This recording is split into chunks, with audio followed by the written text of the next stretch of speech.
Good morning, Dashers.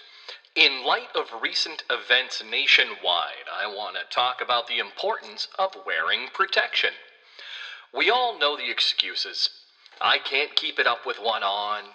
It doesn't fit. I'm too big. I'm clean with no infections. It's just uncomfortable. We've heard all of these excuses before. It's time to drop the excuses and practice safe mask wearing. Masks come in all sizes and colors and are proven to keep you and your friends safe. Wear a mask. In related news, the Pumpkin Jack official pumpkin carving contest has been canceled and moved online. Visit www.balderdashacademy.com/pumpkin jackoff for details. Butler, we might need to change this URL.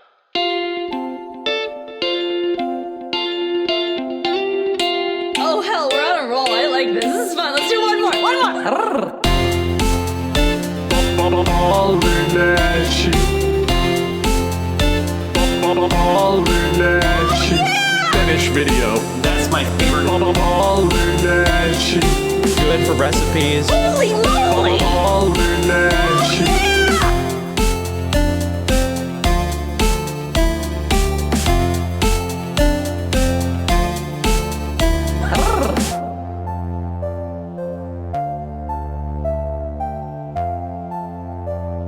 I want to thank you all for volunteering to be a part of the theater committee as we pick our new play for winter, directed by our very own computer technology professor, Randy Hunt, and current Balderdash Academy drama coach.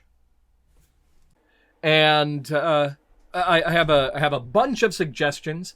I haven't read any of them, but I know that you're all well versed in theater. So our first suggestion actually came from when visiting Professor Hal Cohen was here, and Hal suggested that we put on Kevin, King of the Koalas. Oh. Now I've never seen this show.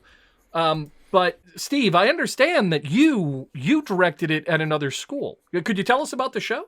Oh wow, that's bringing up some old memories, Bob, of my time at another school. I don't like to talk about this, but I will since you've asked. Yeah, we did a full production of Kevin of the Koalas, and I think really you just jump into the first scene, and it kind of really shows you what the whole story is going to be about. The first scene is so impactful. So let's get two of you to do the two characters. They're grave robbers. Obviously the show opens with two grave robbers. Molly, do you mind, and Randy, do you guys want to play two grave robbers? Sure. Absolutely. Oh great. Yeah, okay, so here's your scripts. The setting is broad daylight in a cemetery. You're equipped with shovels and scene. Yo, Jack, Sup, Sammy? you passed me the shovel. Oh, yeah, here's your shovel. I got a shovel, too. Right. I guess suppose we just should start digging anywhere? You know, I think we should start digging. Although koalas are so small that I think that if we each dig our own, it'll really take off. Oh, it's a brilliant idea. Thanks. All right, if I start over here, and you start over there, way over there, and we work our way together, we'll meet in the middle. I think that's a brilliant idea. Hey guys, does anyone want some eucalyptus leaves? Yes. Oh, you do? Okay, course. great. Here's a couple. I turned this into like a sort of a chewing tobacco. You just like tuck it in your lip. There you go. Oh yeah. You just kind of let it salivate there for a minute. Hi, I'm Kevin, by the way. Hey, Kevin. Very nice to meet you too. Kevin, delicious. Here's a shovel. Oh, thank you. So what are you guys up to in broad daylight in this cemetery? You know, we're just digging around, Looking for. Building sandcastles? Yeah. Oh, my favorite. I love sandcastles. Can we build a little moat? I would love you to join us in building a moat. Yeah. Wait, will the two of you be my new parents? 'Cause Yes. my parents were killed quite recently on my way here. Oh, my dear. Oh, my goodness. Your parents were killed. Yes, yeah, just minutes ago. Oh, you poor thing. You don't seem very upset about it. I know, in retrospect, I should be more upset.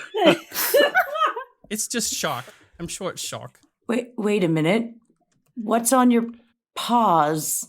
And there you go, Bob. Yeah, that's the opening scene. Yeah. I'm a little concerned, not about the fact that Kevin isn't upset. I mean, I understand. Yeah. He's in shock. Yeah. Little Prince just became king. Mm. That I get. I'm worried that even though we have older students, that some of the parents are going to have an issue with the chewing tobacco. Oh. But it- I really love it so far. true. So let's Okay. table this. Yeah. This is a strong maybe. The next suggestion that we had was one that was suggested by Nick F. I don't know if you know Nick. He came by my office and he said, "Headmaster, have you thought of Little Shop of Errors?" Oh. Little Shop of Errors. And I said, I haven't. I've heard of it. CarlaRose was just talking to me about it a couple days ago. So CarlaRose, could you tell us, what is that play about? It's actually a farce. I saw it on, well, way off Broadway. I got really good price for tickets. I couldn't get into Hamilton, so I had to settle for this. I think it had a really good cast. It had John Malkovich and Chris Rock. Wow. Yeah, I mean, it was really well cast. I mean, honestly, it's not the best written play. It's pretty simplistic. You really have to put a lot of comedy into it. It's basically it's a little storefront. And there's a guy there that works there. He's done nothing but been a storekeeper all his life. Like, he was an infant storekeeper. Like, it's what he does. But he just, when people ask him for something, he like hilariously hears it completely wrong. And then he gives them something completely different. But it's something that they kind of like wanted anyway. So it's like error. It's an error, and he gives them something totally weird, and then they take it home, and it ends up weaving through their lives and just having so much meaning. But That's amazing. Now, yeah, I fell asleep at the end. I'm sorry, it kind of gets a little fuzzy. oh, Oh, so wow. let's Yeah. table that, because if it wouldn't hold your attention straight through, No. what's it going to do to the parents? Right. I actually fell asleep just listening to the synopsis. So, Thank you. Yes. no, I appreciate that because I didn't get any sleep last night. So that was really helpful. Oh, you're welcome. We should remember that when we're doing the sleep study semester. One thing that Michael K. I'm not sure if you remember Michael. Michael, who has family in Nantucket, is a big fan of a folk piece that he's seen. Wait, I know a limerick about him. Well, funny you should say that. The name of the show that he suggested is There Once Was a Man. Oh. There Once Was a Man. And I remembered Randy had seen this show a couple of years ago. I remember talking to him about it. Randy, could you tell us, what is the plot of this play? Yeah, there once was a man. Of course, we all know the limerick, which I'm not going to get into the details of because we are in school and I don't want to hear any of the kids overhearing anything. But Is there chewing tobacco in the limerick? there isn't. But okay. Should be fine then. That's okay. Yeah. No, what it's about is actually the people of Nantucket, and in particular, this one man from Nantucket. It's based on a real story. Oh, wow. And he is just, like, I'm a tall person, and people always say, "Oh, hey, it's nice to meet you. Oh, you're really tall." I'm like, "No kidding. I'm tall? I didn't know that." So when this guy from Nantucket, I think his name was Jeff. It was a long time ago when I saw it. And Jeff is just tired of people quoting the Nantucket limerick all the time. So this is about Jeff and how he goes from just a simple man to somebody that he just goes crazy. Wow. That sounds like it has drama. It sounds like it's engaging. It does have a happy ending, though. Oh, that's fantastic. But I don't want to give it away. Well, let's not give it away. But I understand that it's been a while since you've seen it. Luckily, I have sample copies here. So let me hand out some sample copies. Let's do the second scene where he finally has the courage to confront the people who are telling him the obvious. All right, I'll take the part of Fred. Hey, Jeff, how's the weather up there? Are you bringing this up because look, I think I know what you're doing. Yes, I know I am above average height of a man. Above average. Yeah, I know most of the jokes you could possibly make, but here's the thing: I'm just a normal guy, just like you. Even though I'm twice as tall as you, doesn't mean I don't have feelings. It doesn't mean I don't, just like normal guy things, just like you. I like having a beer in the back of a pickup truck. From a back of a pickup truck, you mean? Look, I hoped it didn't have to come to this, but I will have to reveal to you my true self. All right, I'm listening. Sorry, it's not something I'm going to physically say. It's going to be something I do. Watch me as I unbutton my shirt only to reveal an even taller man. How did you compress yourself down? It's a skill I've developed over many years. You ever heard of two children stacked in one trench coat to sneak into an R-rated film? I have. I am one man stacked into one trench coat, pretending not to be an extremely large man. That seems incredibly economic. Thank you. Now, please stop making fun of my disproportionate body. You know what they say. There once was a man from... Whoa, yeah, let's not finish that line. Let's move on to another show. Let's move on. That was an interesting twist. Interesting twist. Yeah. So we have a couple more. This one I thought was really interesting and a deep cut. It's based on a presumed sequel from a book that came out decades ago. Richard B. actually suggested this one, and what he suggested was the Cave of the Clan Bears. Oh, that sounds familiar. Cave of the Clan Bears. Now, I have never read... I read the original Clan of the Cave Bear, but I've never written this fanfic. So, Molly, I understand that you, however, have seen this show. Could you tell us what it's about? Bob, not only have I seen this show, I have performed in this show. It was my college thesis performance. So I am very, very excited about that. This was suggested by one of our lovely students, Richard B. Okay, so what this film, The Cave of the Clan Bears, is about is, okay, picture this. I'm picturing.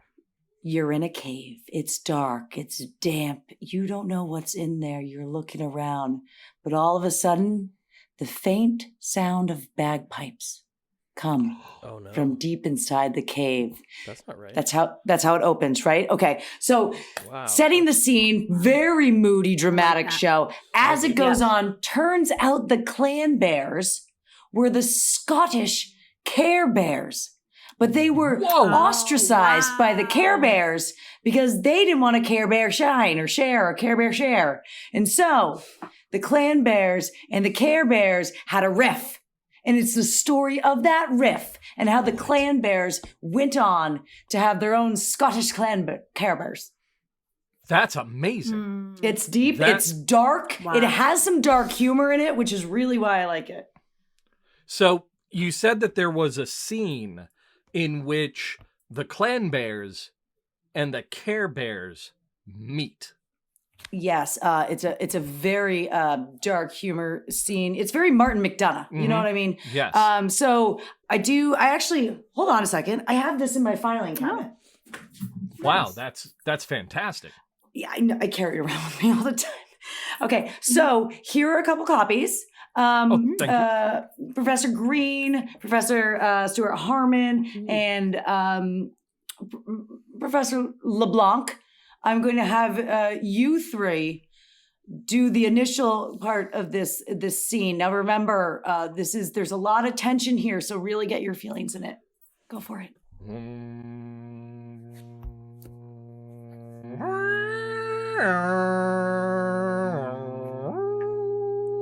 Oh no. Pardon me, I'm fixing my bagpipes. Oh no. Oh no. It It's sounds the like Clan it's Bears. the Clan Bears are coming. I thought we got rid of them ages ago. Oh, Jimmy, give me the bonsai, I'm a great no. Ah. It's the bagpipe general. He is a burly man with a big red beard. Hey. So I hear you're the Care Bears, you know, like, very good. Everybody know why, baby. You got the wee belly. Yeah, you can rub my belly and then rainbows come appear, but I'm a little afraid of you, sir. I don't think that you're a Care Bear. Oh, you rub my belly, you say something other than a Care Bear, it'll shine there, they go, you know what I'm saying? Like one of them little... Oh, please put your belly away. Please put your belly away. Rainbow Bear. I look like one of them little toys from my childhood you push down in the head and the little wee pupper comes out the little kilt there, you know, they say, I don't really understand you, mister. Throw some Skittles at them, Rainbow Bear. Okay. Oh, I only have M&Ms. Oh my gosh, this is not the time to run out of Skittles. How can we taste your rainbow if you don't have them? You're like a wee little bunny shooting your turds out me, but you're all colourful in here. You say fruit flavour for some weird reason. I go, no. Thank you so much. That's one of the nicest things anybody's ever said. I don't even know what he said. I think he told me that I was colorful and beautiful, and then I spread kindness and joy everywhere I go, which is unlike him. He is very dismal and dark and a little bit funny looking, and also he kind of looks snuggly. End scene. End scene. This is great. Okay, so that's where the tension builds. What I really want to bring your attention to is when the leader of the Clan Bears sings his sad song. Okay. It's the deepest part. So, it's a musical? Yes. All right. Did I not mention it was a musical? I'm so sorry. I'm so sorry. No, if We you don't did, have I any missed it. musical children here Nice. at the school, but I'm we can sorry. try I our was best. just really into I the have drama the part. But perfect pit for you. All right. yeah, Bob and CarlaRose, if you could take this. Of course, Bob is your character from earlier. Okay. You know, singing your sad song, and CarlaRose, your character is a support character here.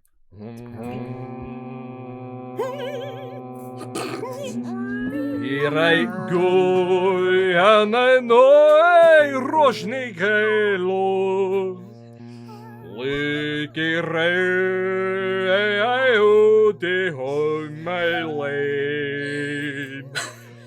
From her arms came little chocolate skittle. And Romelo come here, cabrole. Okay, Blue Bear, here's our moment. While they are singing and they are distracted by their clan's song, now's our moment to spear them with our unicorn rainbow magic. Unicorn rainbow magic attack. Unicorn rainbow magic, go! End scene. Guys, Wow. wow, that was a hit. You guys really captured that. I don't know how you guys feel about that, but my heart is just pounding. I don't know about you, but I think we have a winner. Yes, it's great.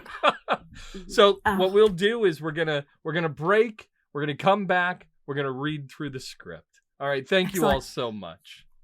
Oh, thank you. Thank you. I'm so excited. Hopefully I could play Sinead O'Conbear. Absolutely. I wouldn't pick anyone else. That's great. Thank you.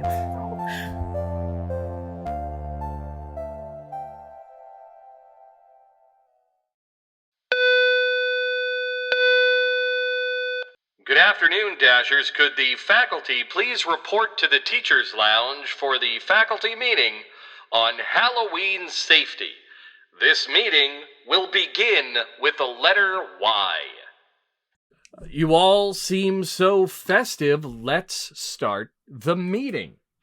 Zebras, these stripes, they're made of Velcro, and I can just remove them from shoulder. Sorry, it's not about my costume. This isn't about my costume. But look at the zebra, you guys. Look at the tail. It's amazing. Always, Marie, always. It's always about what you're wearing. I mean, yes, it's Halloween, but come on. Other people have stuff to do, so let's get this meeting over with. Bullshit, Marie. Seriously. Constantly stealing the limelight. This is about the children. We've talked about this. This is about the children. I know you love Halloween. We love your enthusiasm. That's why we love you here at Balderdash. But girlfriend, it's about the kids, okay? You look great. You look lovely. Let's talk safety now. Can we focus, Headmaster? Children love zebras. I will be the first to say that. I've done many polls where I hold up two images, one of a zebra and one of Greg Kinnear, and the children always pick the zebra. Deciding between zebras and Greg Kinnear really isn't an option here. We're here to talk about kids' Halloween safety. Come on. Everybody, focus. Focus. Professor Hunt is right. We are here for Halloween safety. Marie, what is your first idea? Focused. I am focused, Headmaster. You told me to focus, so I will stop playing with my perfect yarn tail. Greg Kinnear's a great route to go, though. I think we should all dress up as Greg Kinnear for Halloween this year. Make it like a team thing, team building for the kids. They'd love that. Halloween is a very special time for our students, and it's a highlight of the month of October. There isn't much going on at the end of October. So this year and the changes we're going to make to implement more safety protocols, I think is really important. So I am glad to be here for one. In case anyone does not have their Greg Kinnear costume prepared yet, I've got a closet full of Greg Kinnear masks. So just give me a quick call anytime. Jeepers creepers, people. Can we just focus on the candy and the kids? Kindly tell me how we can work Greg Kinnear into Halloween safety. I'm sorry, guys. I'm not really sure who Greg Kinnear is. No. JK. L. Oh, I went the other way. Okay. I went the other way. Let me know, please, who Greg Kinnear is, because I'm sorry. I think I missed that memo, that faculty memo.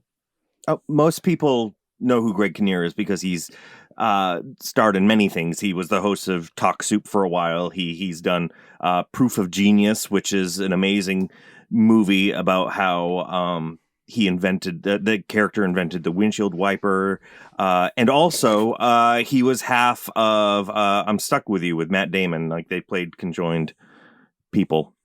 Never mind about Greg Kinnear and his IMDb database. Okay. Can we please? Am I the only one here wanting to reel this in to talk about safety protocols? I mean, I'm with you, Marie. No idea who he is. Lovely. I'm glad that coach has a closet full of masks. Mildly disturbing, but I'm going to let it go.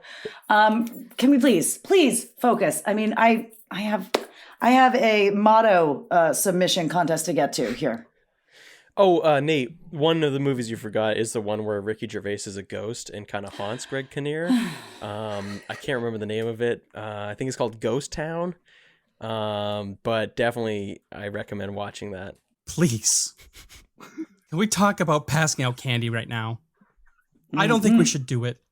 I don't think Greg Kinnear even needs to be talked about here. It's safety. Gosh darn it, Jeepers Creepers. Quickly examine and explain how we can safely do the candy. Really sorry, guys. I feel like I completely derailed this whole entire meeting with my beautiful zebra costume. I do take the safety of our students very seriously, and you're right, Professor McGill. Let's get these protocols figured out here. Sausages. We shouldn't do candy this year. We need to do sausages. It's way too. It's just not going to work. It's not going to work with candy in 2020. Sausages equals 2020 Halloween treat. Turducken. I like where you're going with the sausages. Think turducken. Why not make it a meatful Halloween? Halloween full of meat. A lot of meaty Halloween. I like where you're going. This is brainstorming. I like this. Thoughts, Coach? Unless anyone objects, I think it should be a turducken pop, which is it basically the final stuffing ingredient is Pop Rocks, which are a very in-demand item in the school right now. So I'm just throwing it out there. Does anyone object to Pop Rocks being the final ingredient in the turducken? Vegetarians and vegans are going to have a big problem with all this meat talk. That's all I got to say. Who's up for alternate protein meat-a-ween?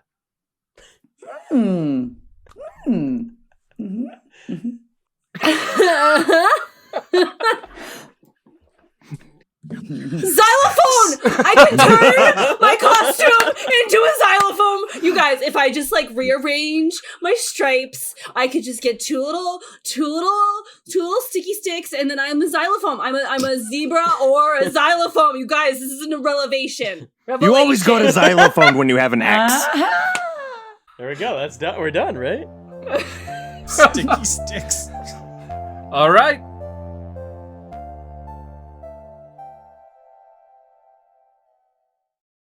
So, guys, teachers, I'm so glad I have you here. I want to try something with you because I'm having trouble getting my students to be interested in music. So I have to kind of go from like Mozart and Beethoven and just have them see the music in their everyday life and that anything can be turned into a song. So I came up with something called Sounds Like a Song, which is also kind of the story of my life.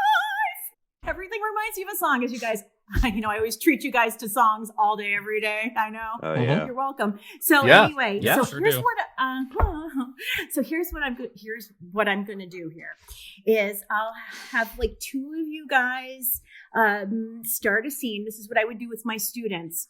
And you'll give you your relationship and a location, and then have you start the scene, and then I'll stop you and repeat the last phrase and say, hey, that sounds like a song. And then you guys make a song out of that, involving that phrase and that situation. I love it. Let's go. Yeah.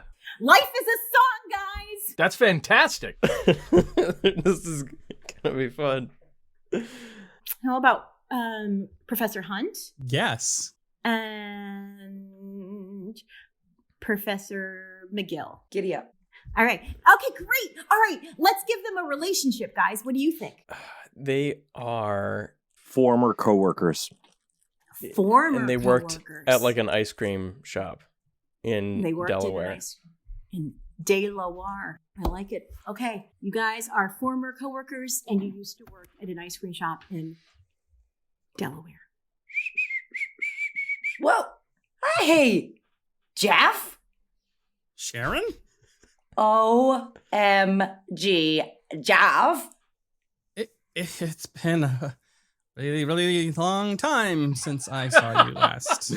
I almost didn't recognize you. Oh, thanks. I got my hair did. My nails done. Thank you. I bought it. So I can't believe that I didn't see you after in the morning. You just kind of left. I thought we were gonna get mimosas, and then you never showed up for your shift. And this is not awkward at all. That sounds like a song. Just have to say, Jeff.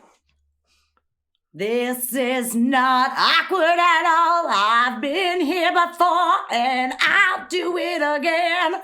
Jeff, this isn't awkward at all. I've done the walk of shame and I'll do it again. What do you gotta say? What do you gotta say? What do you gotta say for yourself? Wow. This isn't awkward at all. There's a Now second that verse. you're saying one syllable, I'm gonna take you down this road and I'll scoop that ice cream like never before. Wow.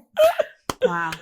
Wow, you've had some voice lessons since we worked at the ice cream shop. I've also had anger management class, so I learned to belt it out instead of belt you in the face. Oh well, I am thankful for that, especially after the restraining order. Right. I'm gonna take a right here. Okay.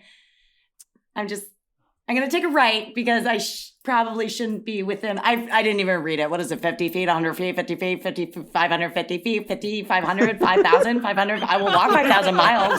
I will walk 5,000 miles. I don't know what is it? I think it's run out. I think we've both grown since that event. Oh, you've grown. Oh, you have grown. I've grown up. You still are funny, you little son of a gun. I've grown wiser. Hey, that sounds like a song. They all wanted me to grow up. Grow up. I didn't want to grow up. Grow up. But I did. I did. And I can't sing. But it doesn't really matter. Because now this is my thing. I've grown wiser, and I drink Budweiser. Wiser. I just made that up. You inspired me. Jeff, I'm so glad that I can inspire you after all these years because I'm just perspiring. Haven't seen you again. It's a little warm here. The sun's beating down here. Do you want to go get those mimosas that we never got? That sounds like a song. How about a finale? Do you want to get mimosas? A duet. Do you want to get mimosas with me? Do you want to get mimosas with me? Do I want to get mimosas with you? Of course I do. Anything with you. The sky is blue, and I'm here with you. Oh, mimosas will be had by all, and my heart will be grown for all, and you and me will be together for forever together. Scene. Oh, wow. Wow. Beautiful. Needless to say, I think Tina Turner, wherever she is in France right now, she would be so proud of you, Molly. That was the best Tina Turner I've ever seen. That was so good. And Randy, you were a good Randy. Dude, don't have to lie. That was great. Tina's my hero. I think I'm definitely bringing this to the classroom because I really think that this is going to really musicify kids' lives. And this is great. Thank you guys so much for participating. You are so welcome. Thank you for really bringing that out of me. Music in life.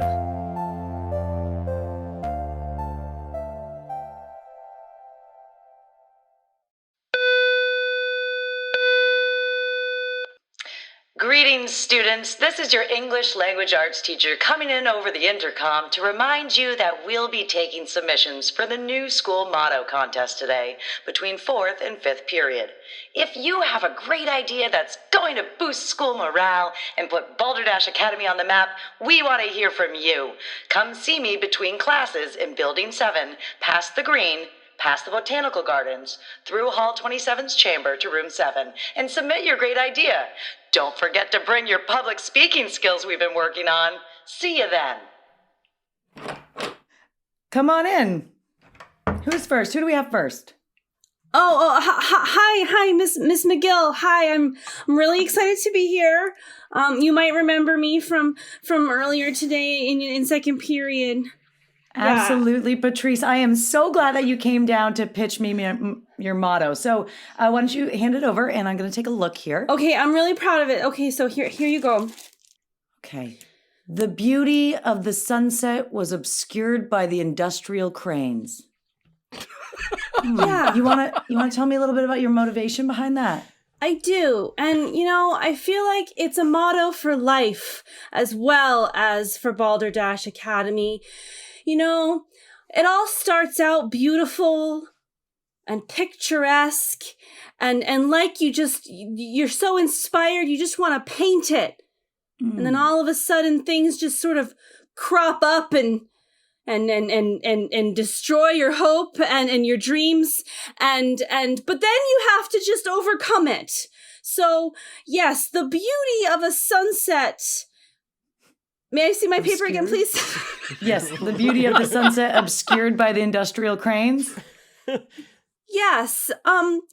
The key to this motto is obscured. It's always still there. The beauty is always there. You just have to look past some of the trials and tribulations of life and you will find the beauty there. And that's what I think Balderdash Academy is. It helps us find the beauty in our lives, Miss McGill. Wow. So in relation to Balderdash Academy, why do you think that this would be an effective motto for us to really get out there and grab some attention? Well, Miss McGill, as I stated in my motto, the beauty of a sunset was obscured by the industrial cranes. The world is full of industry, and Balderdash is preparing us for that. In the industry of the world, and it's not all beautiful like we all want it to be. It is obscured by the industrial cranes, and we have to just, climb those cranes and take on the world and be ready for it. Wow. Patrice, that is incredibly deep, and I want to thank you so much for your submission. The board will review this, and we will get back to you. Thank you so much. Okay, Can you send in... I would love to send in the next person. Yeah. But I just really want you to know that this motto that they're about to bring in is not as good as mine. Okay. So just he's smelly. All right. He's a smelly dude. And I don't want you to, my motto smells great. I will remember the olfactory senses. Thanks, Patrice. Thank you. Buenos dias. Miss McGill. Carl. Hi. So good to see you, Carl. It's nice to be seen. It's nice to see you too. Yeah. I've already brought you to tears. That's great. So you have a motto you would like to submit? Yes. I do. Okay, great. So if I could just have it. Thank you. Okay. Oh, sir, here it is. Okay. Wow. The golden retriever loved the fireworks each 4th of July. Yes. Wow. He did. I thought that was especially poignant for Balderdash Academy because golden retrievers are very popular with the typical family around the neighborhood. Mm-hmm. And fireworks, although they could be deadly if handled incorrectly, if it can be also very beautiful and the golden retrievers are also very beautiful. And if you put a golden retriever in a firework, it's like a magical burst of beauty, kind of like Oh my goodness. Balderdash Academy. Oh my goodness. Okay. Right. love it A here. golden retriever firework in itself. That is, well, Carl, it's creative. Yes. It's creative. So, how do you see this being used as, say, in a sporting event? Well, if I had to see it being used, I guess it would need to be on a banner, because I only can see things with my eyes. But it could also be chanted by people with voices at the sporting event. When they get a basket in the ball game, you know, people could be like, "Golden Retriever fireworks!" Yeah. Yeah. It's got a ring to it. I don't know if it's really a chant-worthy ring, but the golden retriever loved the firework. Okay. 4th of July. Wow, I see that you have really, really thought this through, Carl. My mom loves it. As she should. As she should. Carl, thank you so much for your submission. You're welcome. It also comes in a ska version as well. My dad taught me I'd that. love to hear it. Okay. My dad's really, he's really big into ska, but he listens to it on his headphones, so I don't get much interference with it. The golden retrievers love the fireworks. It's 4th of July. That's great. That's got a pep to it. I could see that. We might have to take that to the band director and see what comes up. Maybe even Miss Dubois and see Miss Dubois? See what can come out of it. That sounds great. I gotta go tell Mom. All right. Thanks, Carl. Can you send in the next student, please? Yes. Hey, Professor McGill. Oh, hey, Evan. What's going on? I'm here. You sure are, but I'm glad to see that you came down to submit. You know, you're a very creative student and you've been doing excellent in creative writing, so I'm excited to see what you have. Here it is. The swirled lollipop had issues with the pop rock candy. Exactly. I can't think of anything else that doesn't explicitly just exude Balderdash Academy. That's the school in a nutshell.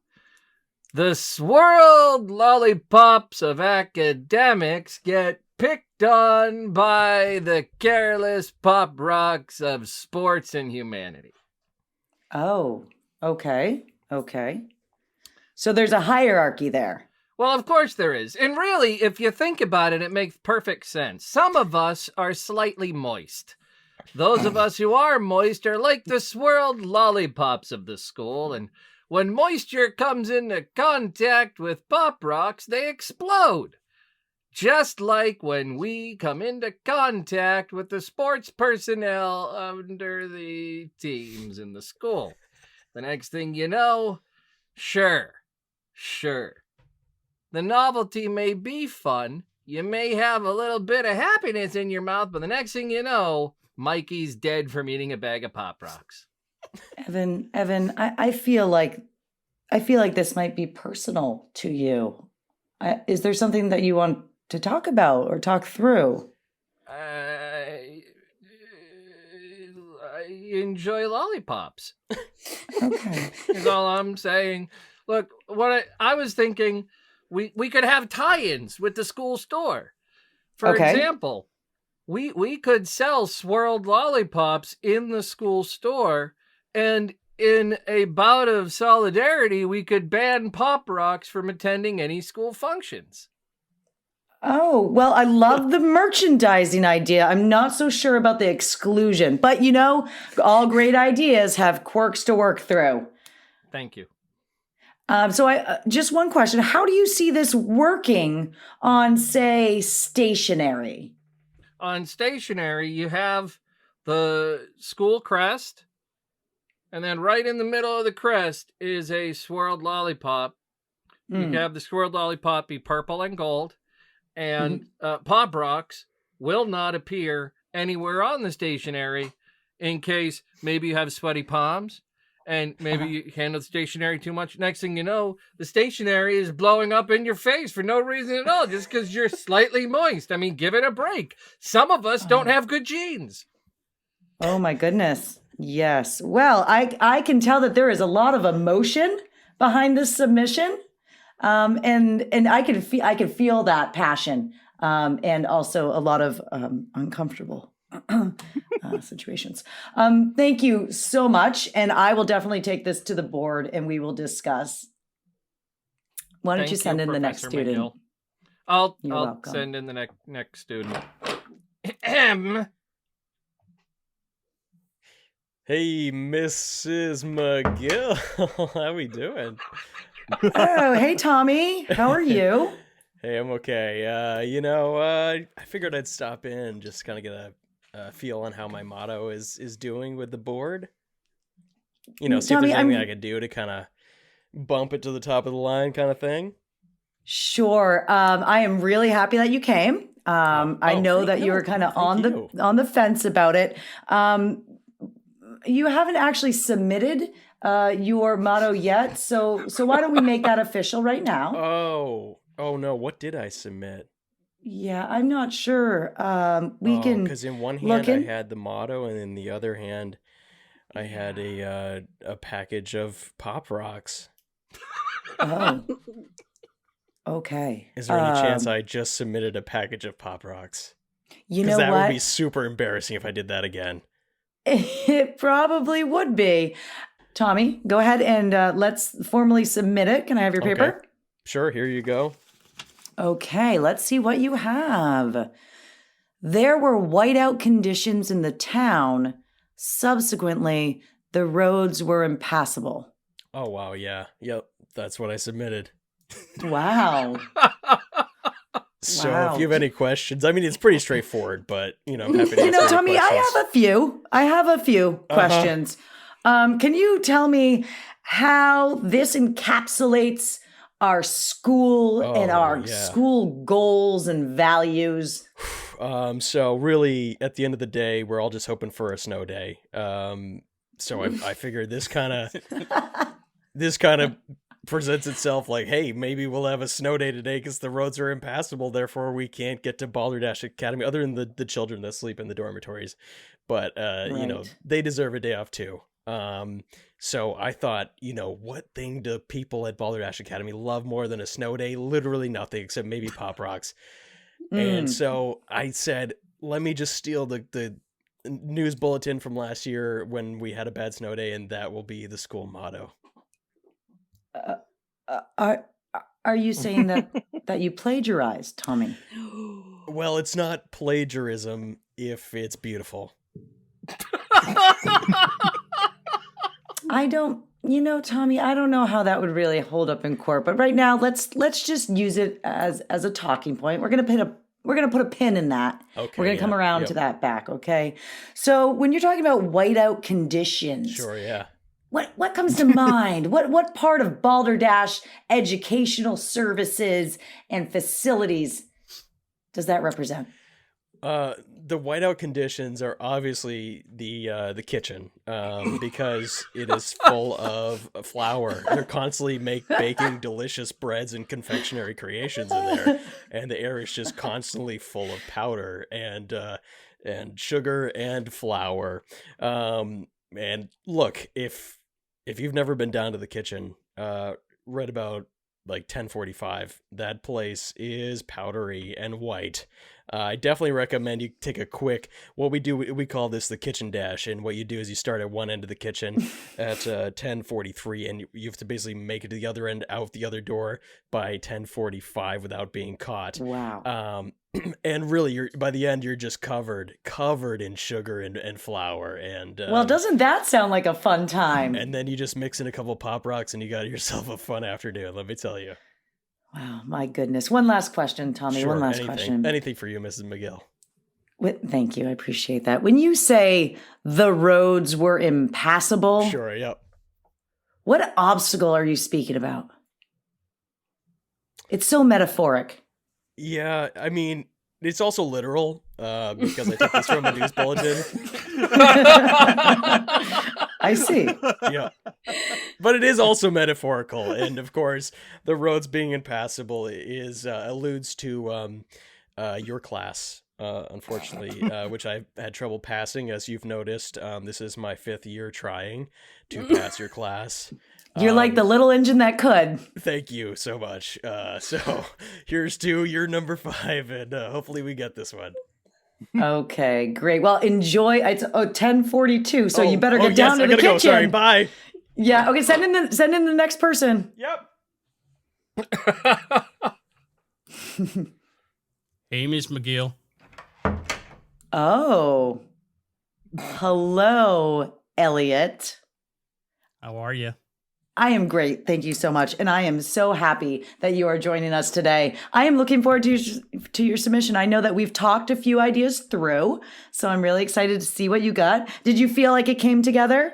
I feel, after I thought about all of the 14 that I came up with, that I think I have picked the best one. Wow. Okay. Go ahead and hand it over. I am very excited to read this. Okay. After exploring the abandoned building, he started to believe in ghosts. No. Oh, wow. Please tell me how you believe that this should be Balderdash's motto. Well, Mm-hmm. I shouldn't probably tell you this, but I think you need to hear why I came up with this, and just don't tell the headmaster, okay? Well, I don't want to make any promises, but I will let you know that I'm always here for you. So, I'm part of the Ghost Hunters Club. Sure. Balderdash Academy, and last Saturday night, we broke into the school so that we could see if that ghost is real. And which ghost are you referring to? The ghost, Taylor Johnson. Oh, right. Mm-hmm. Remember her? Well, it was that horrible gymnastics accident that killed him.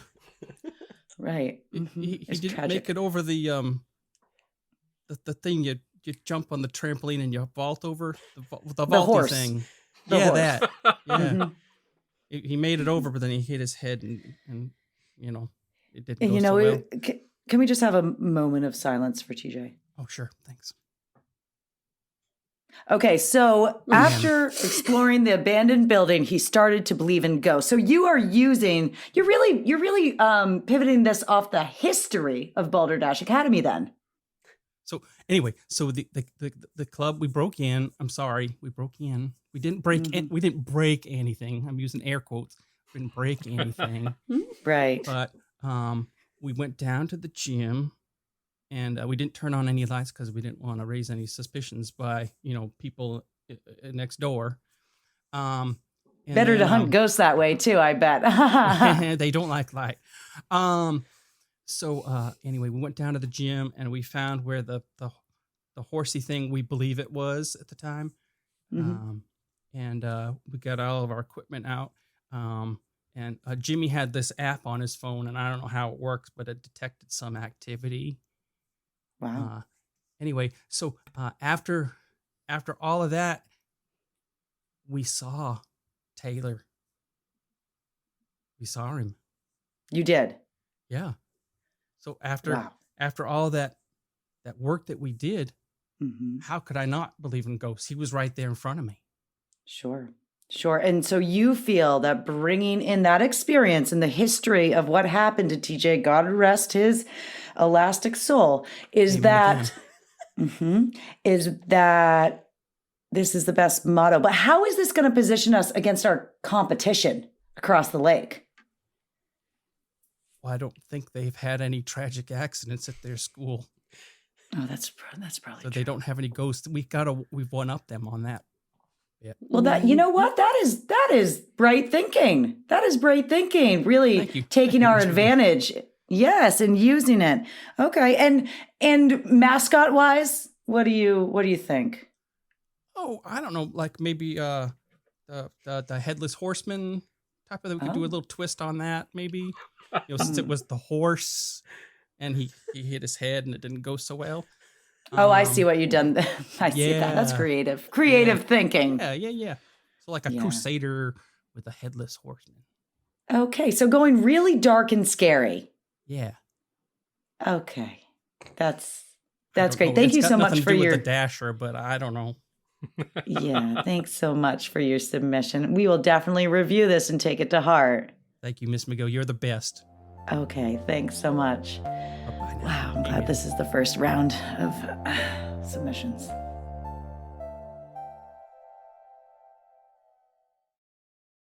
We All Have a Story is a podcast dedicated to learning more about the folks around us, one person at a time.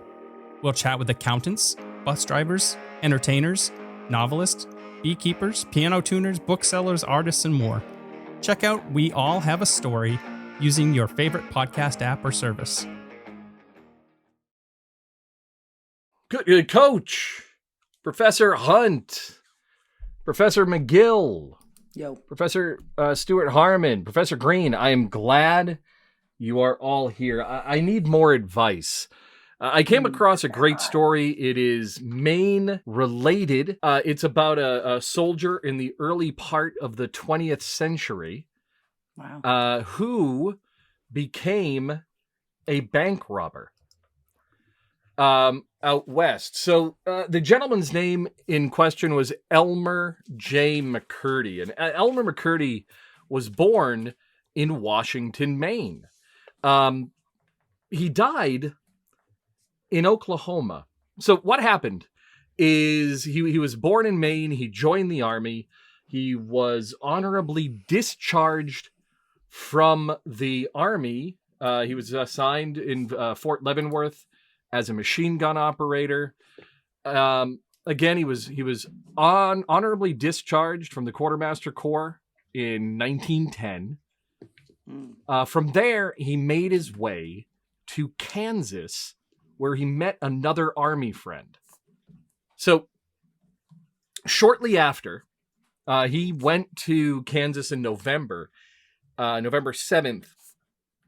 On November 19th, he and his friend were arrested for possessing burglary paraphernalia. So they had hacksaws, funnels, nitroglycerin, which he used in the Army, and money sacks. It looked bad. Even with looking bad, in January at his trial, he was found not guilty. So they released him. And that's when his career as a bank robber actually started. Wow. So he robbed some banks eventually in October of 1911. So this was only 10 months after he was found not guilty. He was on a train robbery, or planned to rob the Katy train, after hearing it contained cash.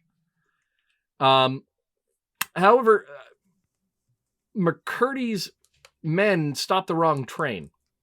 They stopped a passenger train. They didn't stop the money train. So they managed to steal about $50. I think it was $46 in total.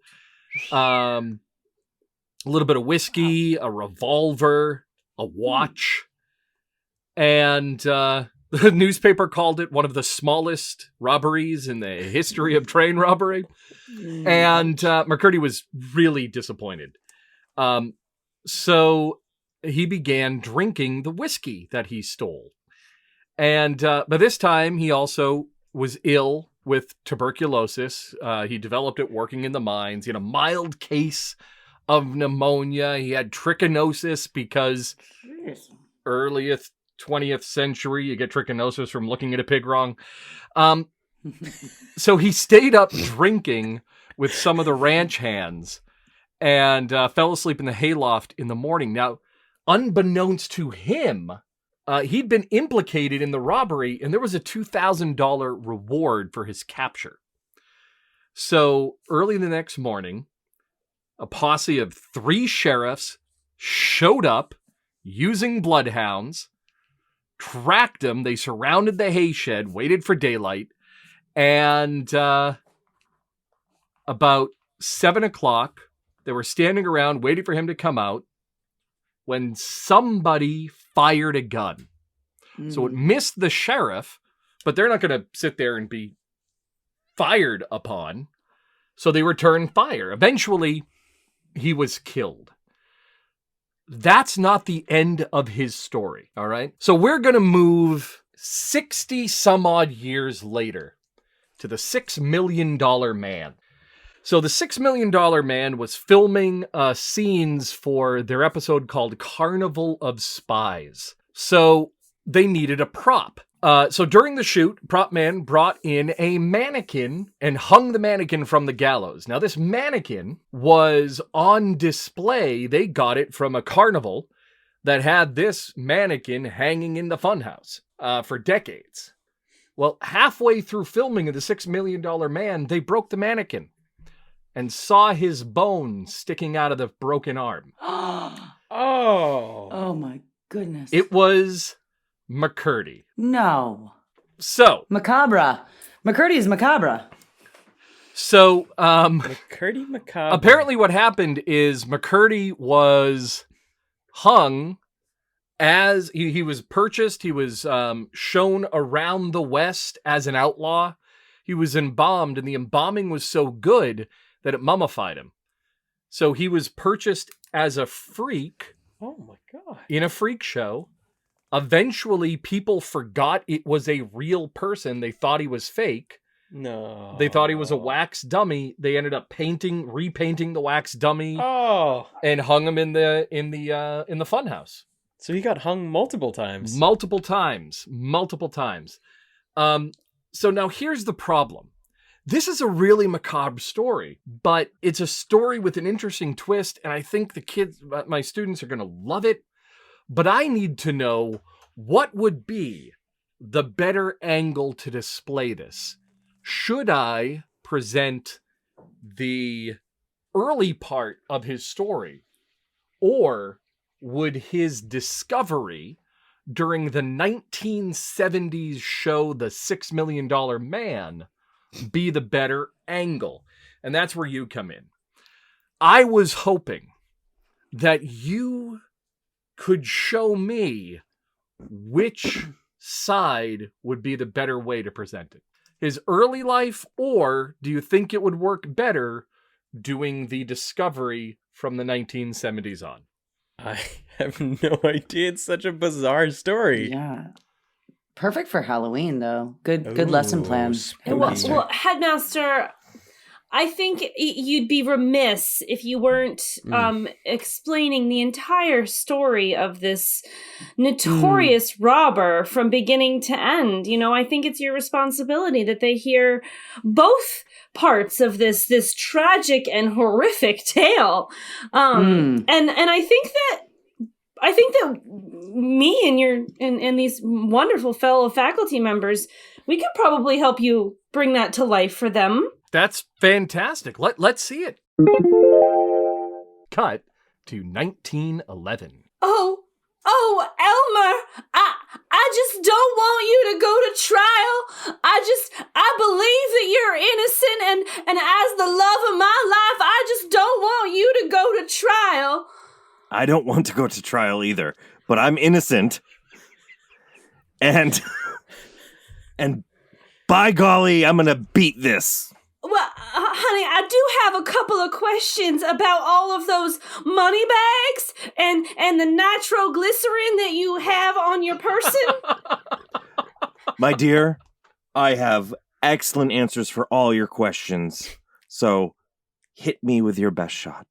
Well, they seem like robbery materials, and I know you, and I know of your innocence, but these things do seem to prove that you are guilty. I know, right? I mean, but they're not. It all goes back to when I was in the army. That's what I did in the army. I worked with nitroglycerin. I'd rather not talk about you being discharged, even though it was honorable. I still am ashamed. Excuse me, Elmer? They're ready for you on the stand. You must be our marriage therapist. All right, I'm going to go to court. Yes, I'm your marriage therapist, and I'm just telling you, it's not going to work out, but they're ready for you in the court. I'm getting that. I was honorably discharged, and that causes from for shame. Yeah. Sorry. I guess it'll be your husband number 2. Okay, have fun with number 3. Let's go to court. Hear ye, hear ye, all rise for the Honorable Judge Jebediah. Please be seated. The judge has asked y'all to be seated. All right, Mr. McCurdy. That's me. I have to say I have read some of the notes about this case, and it really doesn't look good for you. I know. This case doesn't look good for him. Thank you, bailiff. You're welcome. Your Honor, I'd like to cross-examine Mr. McCurdy. Well, we haven't had the original examined, but if you want to start with a cross-examination, that's fine with me. Thank you. Yes, I would. Now, Mr. McCurdy with a U, were you not in the possession of several containers of nitroglycerin? Can I ask that in that question, or do I have to phrase that differently? I think that's okay. Is that acceptable, Judge? Absolutely. Okay, great. Please answer the question. Yes. Okay. Did you also have in your possession several bags of, like, ready for money, just large bags ready to fill with bills? They were bags. They had nothing in them. Interesting. That's all the questions I have, Your Honor. That's all the questions he has. Thank you, bailiff. You don't have to do that every time, but I appreciate it. Okay. Here for you, Judge. And look, I have examined the facts in this case, as I mentioned. You have waived your right to a jury trial, so I think I'm just going to go ahead and make my judgment. He's got. Oh, sorry, Judge. Go ahead. He's gonna make his judgment. I appreciate that.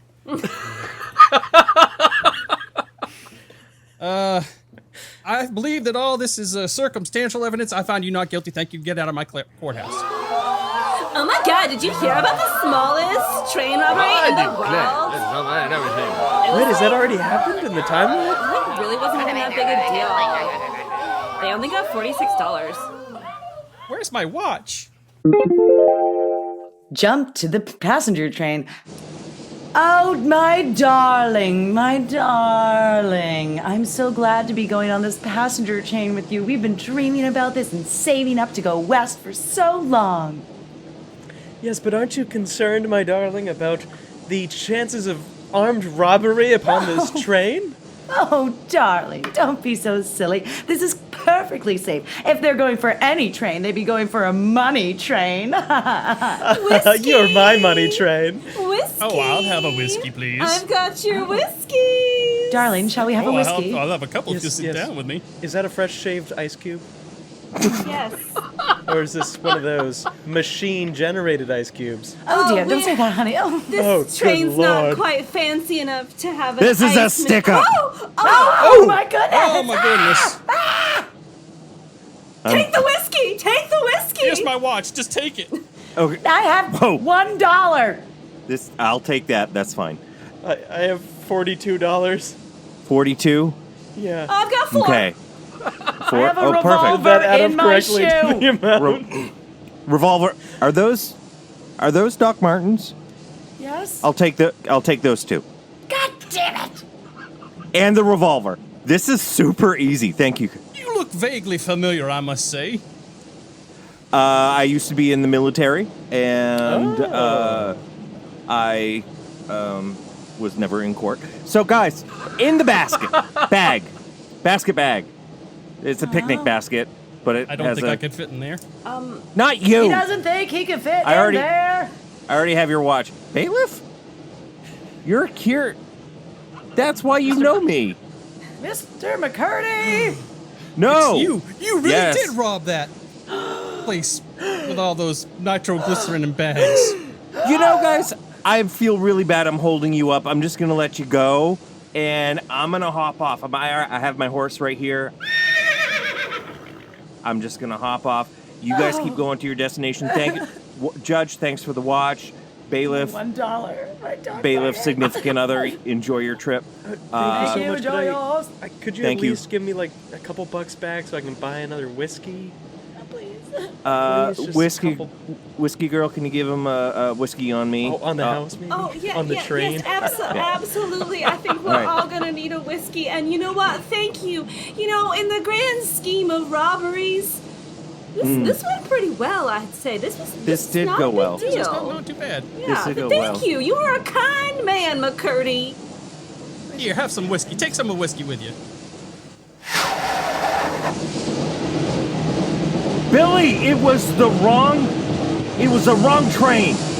You done messed up, Billy. What? No. That's the wrong train? Damn it, Billy. I got Doc Martens for you, though. Yeah, they're yours. Dude. Let's go. Let's score. That's a score.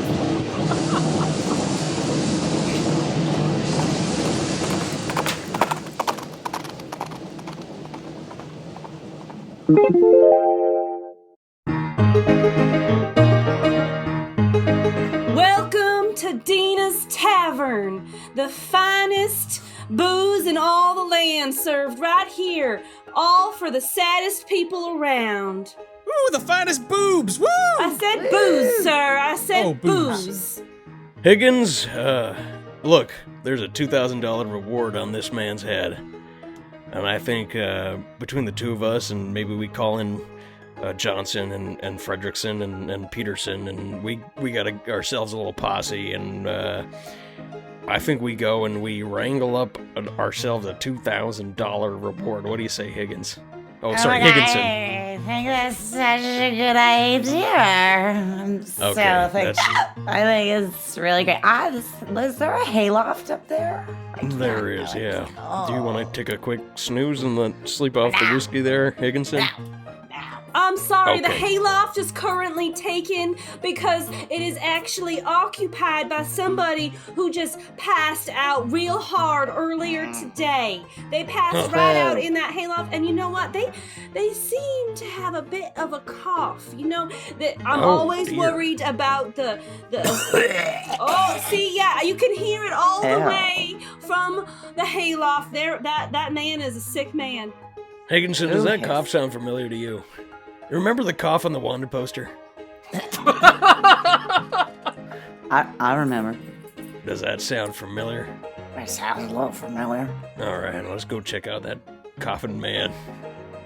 I prefer, actually, officers, I know that it's only 3 a.m., but I really prefer that you wait until daylight at 7 a.m., please. Is that what we're supposed to do?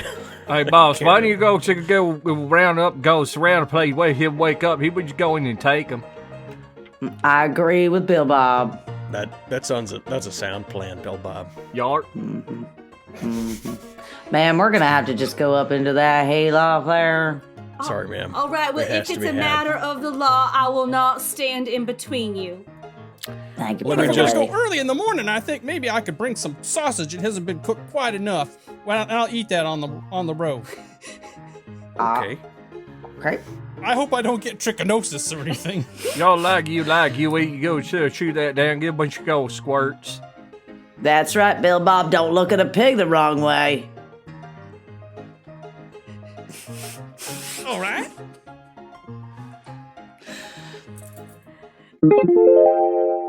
Cut to the next morning.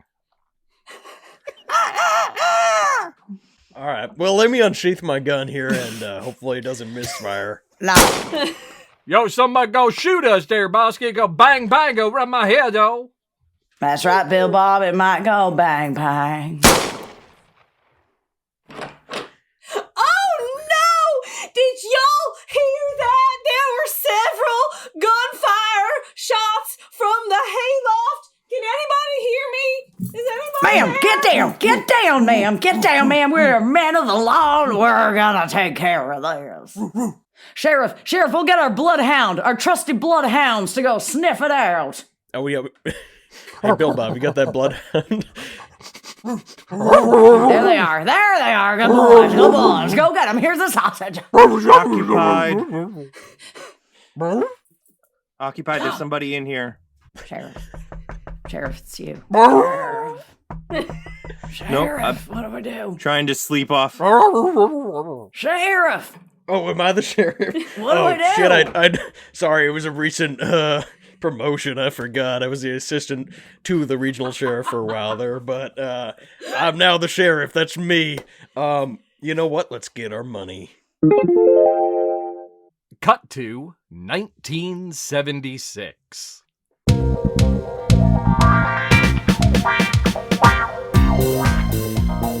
Mom, this is a really, really scary movie set, but I'm so glad that you got us on this tour. I'm so excited to see all of these amazing props and how the set looks. Thank you so much for bringing me here. Hey, kid, don't touch the props, all right? Don't touch the props. But it looks so real. Movie magic, love. Movie magic. All right, move along. All right, darling, be we're careful. Setting up the next scene for Bicentennial Man, $6 Million Man, whatever the hell we're doing here. Let's just get it going. We're losing late. Action! Hi there, folks. I'm the $6 Million Man, and don't forget, if you want to be like me... Shit. Hey! Can I try that again? Mommy, are those bones? Oh, darling, look away. Look away, darling. Mommy, I think those are real human bones. Darling, did I not say look away? Kid shouldn't see this. This is not a prop. All right, prop master, where did you get this from? Well, I procured that mannequin from a trade show that was featuring the real life wax creations of real life people. I think this is more than wax, prop master General. General. Oh, it's wax, I assure you. See the many layers of... Oh, Max is... It's just rubbing right off. Ladies and gentlemen, this is the on-screen scientist. I'm just going to take a quick look here, and if I do this and I touch this, then I use my wicked magic here, and oh dear. Dear. This is bad. This is really bad. Guys. What is it, scientist? Yes. This is human remains. Human? I was assured that it was wax. Got a heck of a deal on this. People pay big bucks to get real human remains. Jeez. Okay, now we need to get this DNA tested because... I got that kit right here. Wouldn't it... If this turned out to be this McCurdy guy who died in this same loft, that would be ironic by Alanis Morissette's definition. The results just came in while I was listening to that song. It's a banger. Yeah, it is. Walk down the aisle to that song. It is Elmer McCurdy. Elmer! Son of a gas tank. Oh my God. Gasp! Well, I, for one, am alarmed. Wow, wow. I saw so many layers in that I didn't see reading that history. I think it really helps paint the human experience there, Headmaster. Yes, paint the human experience of the wax-covered painted human. It's like Paris Hilton in House of Wax. Thank you. Thank you so much. I know exactly how to present this to my students around Halloween. You're welcome.